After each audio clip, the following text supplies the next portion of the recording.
Would you believe me if I told you that this position here on the board is a draw? This position is known as the Philidor position, which is a known theoretical draw in chess. And if you guys give me less than 5 minutes of your time, I will show you how you can convert this game into a draw every single time to improve your elo and to save more games. If you find this video helpful, please hit the subscribe button. It really does help the channel grow, and we'll go ahead and get into it. First, what is the Philidor position? We're going to go ahead and cover the main things about the Philidor and what you need to look for in your setup, and then we will show why it's a draw. So what you want is you want the king to be in line with the pawn. The king needs to be facing the pawn so that you'll see where the importance of it comes, but when they push the pawn, it'll be very important that we have our king there. Also, our rook needs to be on the third rank. And it needs to be on the third rank before the king is or before the pawn is. That's the key things that I want you to understand. So you need, if you're trying to convert this endgame, get your rook on this third rank so that you can force black to make some decisions that we'll go ahead and cover as well. Like I said, the king cannot be on the third or the pawn cannot be on the third first. In this position, if the pawn were if the pawn pushes to the third, which we'll go ahead and cover, it works because our rook will actually fall right into the Philidor position. But this is what you want to get your setup as. So why is this position a draw? Let's go ahead and cover it.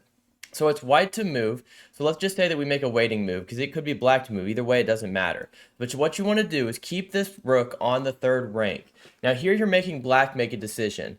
If they decide to give you checks, notice you can just continually run away from these checks. There's really no concern.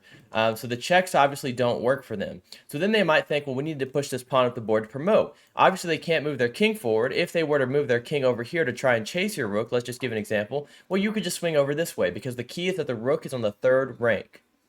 Now let's get into what happens if they decide to push this pawn. If they play the move d3, here's where it's very simple. All you do is bring your rook all the way back to rook g8. Just bring it to the back rank, no matter where it's at. Bring it on the back rank. Because if black decides now they're going to go here to shelter the pawn, well, you just give them checks. And the point of it is you keep this rook looking at this pawn. So no matter where they go to, you're just going to keep them against this pawn. So if they run away from the pawn, for example, I would just play this move rook d8, where now you're looking at the pawn. Obviously, black doesn't want to just keep going back because they're going to be endlessly checked. So instead, they might try, for example, to go ahead and play this check. Well, then we come here, and now we're going to win this pawn. If they go here, of course, notice we can now actually just take it. Likewise, if we go back a few moves, if they go here to defend the pawn, well, then we just bring our king up, and we're going to win it. If you may wonder if they go back here, just remember, give them more checks. Always check this king away from this pawn. And if the king keeps going to the pawn, we keep checking it. If it goes away, we go here, and we will simply contain this game and make a draw. Now, just for illustration, I want to show you guys, let's go back a little. I think the position was something, we'll just go something like this. Let's see, white to move. What I want to show you guys is that the Philidor position is actually a draw no matter where, like if this rook's here or here, it doesn't matter. This position is still a draw. And you may wonder why. Let's just say that the rook is, I don't know, let's say the rook is here, this position. Okay, so black is looking to push this pawn. It's white's move.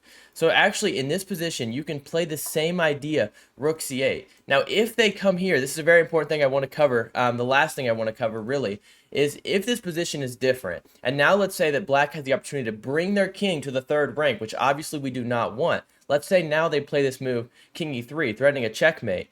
What you do is you bring this rook back to the third rank. And again, you go down a position just like this. So that's how you play the Philidor position. If you have any questions about it, please leave it in the comments. Let me know what you guys would like to see. This is part of my weekly endgame series, which I know I have not done weekly. So go check that out if you have not seen those videos too, because they're also very helpful. Thank you guys so much for watching, and please subscribe if you have not. Thank you guys so much.